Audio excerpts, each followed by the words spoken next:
새로운 변종 바이러스가 발견되어 전 세계를 충격에 빠뜨렸습니다. 코로나19 대유행을 다시 일으킨 델타 변이보다 훨씬 더 강력한 슈퍼 변이가 남아프리카 공화국에서 등장한 것인데요. 이 때문에 11월 초까지만 해도 남아공에서 100명대에 불과하던 코로나 확진자가 순식간에 1200명대까지 불어났습니다. 이 변종은 매우 다양한 유전자 변이를 갖춰 인체의 면역 체계를 쉽게 허물고 전염력도 훨씬 강력하다는 사실이 드러났습니다. 무시무시한 바이러스의 등장에 지구촌의 사람들은 그 어느 때보다 크게 두려워하고 있는데요. 이런 가운데 한국에서 새로운 백신들이 속속 등장하여 혼란을 불식시키고 있습니다.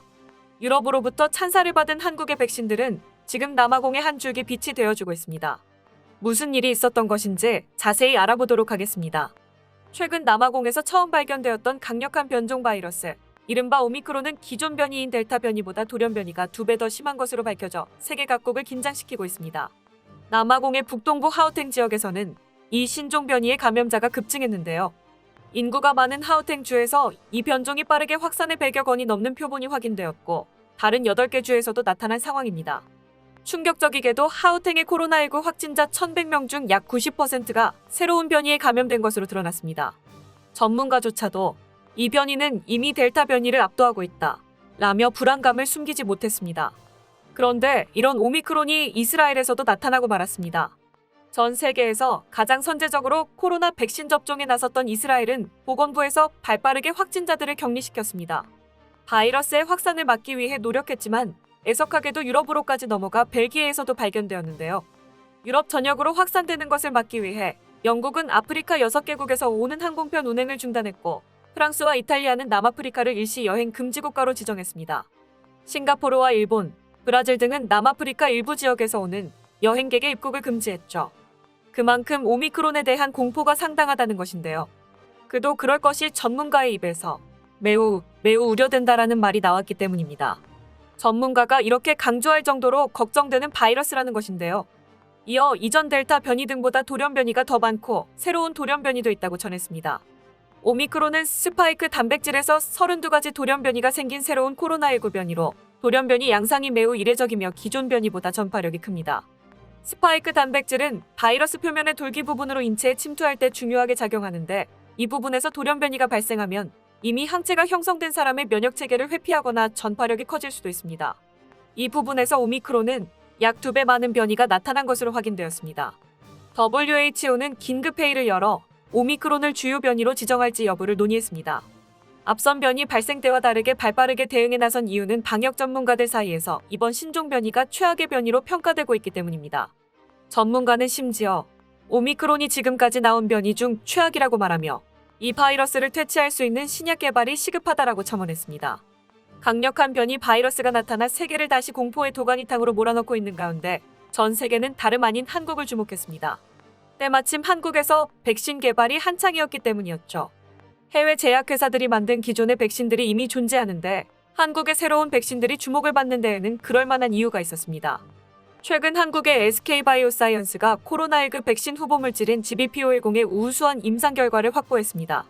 SK바이오사이언스는 고려대구로병원 등 14개 임상기관에서 건강한 성인 328명에게 GBP510과 다국적 제약사 GSK의 면역진강제를 함께 투여했는데 99% 이상에게서 코로나19 바이러스를 무력화하는 중화항체가 형성된 것입니다. 게다가 투약과 관련해 중대한 이상 반응은 단 한 건도 발생하지 않았죠. 중화항체는 체내에 들어온 바이러스를 무력화하는 항체인데요. 이미 지난 여름에 실시한 실험 결과에 따르면 GBP510의 중화항체는 국내에서 사용 중이던 다른 백신들에 비해 높은 수치를 기록했습니다. 모더나 백신은 4배, 화이자 백신은 3배 수준이고 아스트라제네카와 얀센은 원치자에 비해 중화항체가 낮은 반면 GBP510은 5배 이상으로 나타난 것이었습니다. 국내에서 개발 중인 백신의 완성도가 얼마나 높은지 단적으로 알 수 있는데요. 바로 얼마 전 SK바이오사이언스는 임상 1상, 2상 결과를 국내외 보건당국에 제출하고 글로벌 임상 3상에 착수했습니다. 현재 SK바이오사이언스는 국제백신연구소와 함께 유럽, 동남아시아 등에서 다국 간 임상 3상을 진행하기 위해 국가별 승인 과정을 밟고 있는데요. 임상 1상, 2상 결과를 통해 한국에서 개발한 백신의 위력을 확인한 각국은 최대한 빨리 임상시험에 진입하게 해주고 있습니다. 무시무시한 오미크론이 확산하는 상황에서 대비책은 SK바이오사이언스의 새로운 백신이라는 것을 깨달은 것입니다. SK바이오사이언스는 다수의 글로벌 기업 및 국제기구와 블록버스터급 백신 개발을 위해 협업하고 있습니다. 한편 SK바이오사이언스는 빌 게이츠 재단의 지원을 받아온 기업인데요. 이들의 지원 덕분에 상용화가 완료된 뒤에는 수억 회의 접종 물량이 전 세계에 공급될 수 있을 것으로 전망되어 당장 오미크론으로 덜덜 떨고 있는 남아공 사람들에게 희망적인 소식을 전했습니다. 신종 바이러스 융합연구단에서도 코로나19 백신 후보 물질을 만들어냈습니다. 한국에서 최초로 코로나19 확진자가 나온 2020년 1월 20일로부터 약 3개월 만에 해냈습니다. 바이러스 예방팀이 개발한 백신 후보 물질은 지난 6월 제약회사 HK-이노엔의 기술이 이전돼 현재 임상 일상을 진행 중입니다. 이 후보 물질은 제조합 단백질 계열로 DNA나 mRNA 백신 계열보다 안정성 측면에서 뛰어난 것이 증명되었습니다. 같은 방식으로 기존에 개발 중이던 다른 후보에 비해서도 중화항체 생성 능력이 5배 이상 뛰어나다고 하는데요. 코로나19 바이러스의 스파이크 단백질을 유전자 제조합 기술로 만들고 단백질 말단 부위에는 세포 투과율이 높은 세포 투과 펩타이드를 추가 발현해 세포 내 단백질의 전달 효율을 높였습니다. CPP는 백신을 세포 안에 넣는 전달체 기술인데요.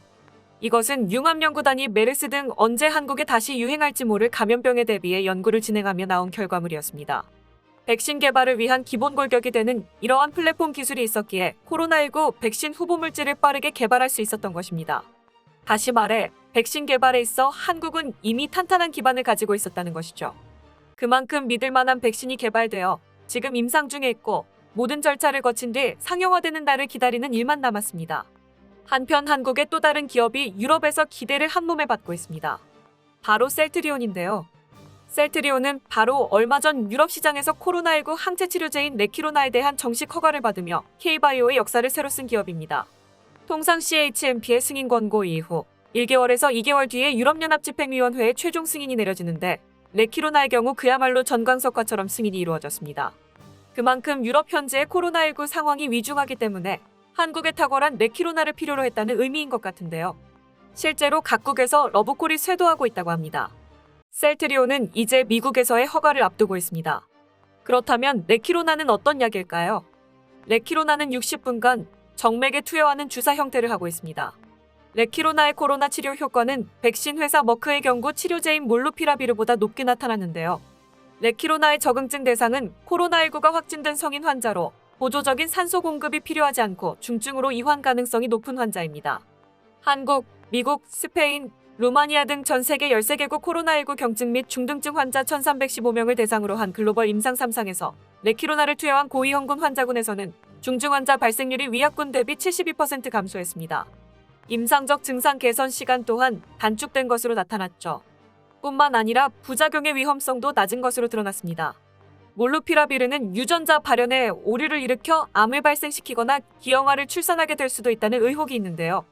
또한 팍스로비드도 임상 시 투여 환자의 1.7%가 심각한 부작용을 겪은 바 있습니다. 이에 비해 레키로나는 임상 과정에서 심각한 부작용이 발생하지 않았고 이미 허가를 획득한 국가들에서 처방이 안정적으로 이루어지고 있어 안전성 부분에서 앞서고 있음을 보여주었습니다.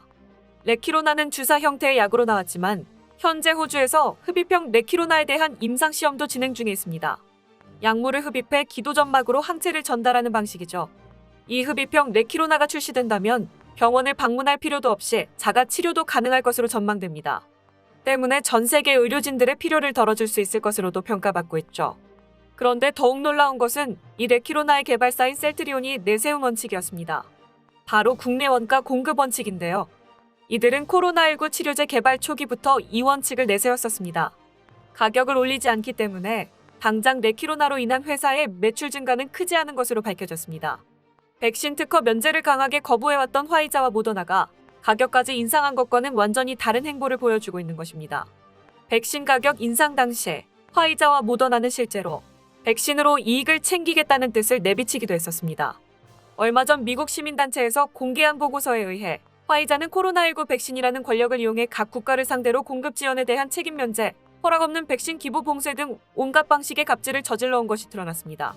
그리고 갑질 계약을 비밀로 유지하지 않으면 백신을 주지 않겠다는 협박 방식으로 각 국가들을 상대로 재갈을 물려왔는데요. 이에 시민사회단체들은 서울 화이자 타워 앞에 모여 화이자의 백신 독점을 규탄하고 특허 면제를 촉구한 바 있습니다. 이렇듯 사람의 목숨이 걸려있는 이 팬데믹 상황에서 좀 더 많은 돈을 벌겠다고 백신의 가격을 인상하고 독점을 빌미로 삼아 권력을 행사해온 제약회사들이 있었기에 한국의 제약회사들이 더욱 두드러져 보이는 것 같은데요. 한국의 백신 제약회사들은 갑질 제약회사들과 다르게 진정한 휴머니즘과 인류애가 무엇인지 보여주고 있습니다. 모쪼록 우리 한국에서 개발한 백신들이 빠르게 상용화되어 새로운 변이 바이러스로 골머리를 앓고 있는 남아공까지 얼른 닿아서 그들을 구해줄 수 있기를 바랍니다. 끝까지 시청해주셔서 감사합니다. 도움이 되셨다면 좋아요를, 다른 이야기도 궁금하시면 구독을 눌러주세요.